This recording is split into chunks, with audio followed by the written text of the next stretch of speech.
దగ్గరలోనే ఉండడానికి first sign ఏంటో తెలుసా? మోసపరిచే దుర్బోధలు ఎక్కువైపోతే దట్ ఈజ్ సైన్. గుర్తుపెట్టు. ఎంత భయం లేడతానండి, అడ్డు అదుపు లేదు.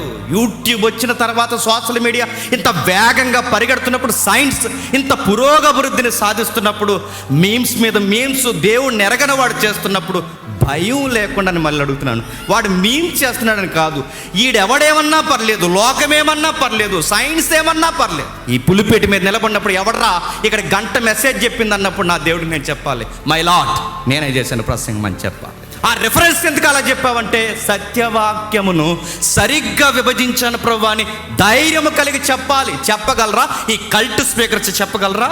ఒక అర్థం తెలియదు, ఒక కాలం తెలియదు, ఒక సందర్భం తెలియదు. అరే ఇది దీనికి ఉపయోగించకూడదన్న ఇంకిత జ్ఞానం లేదు. ఇంత భయం లేకుండా వీళ్ళు ఎందుకు చేస్తున్నారు? Money money money money. Timothy పత్రిక చెప్పాడు, చెడిపోయిన మనసు కలిగి దైవభక్తి ఏమనుకున్నారట? గొప్ప లాభం అనుకుని. దైవభక్తిలో లాభాలు ఉన్నాయి, దైవభక్తిలో లాభాలు ఉన్నాయి.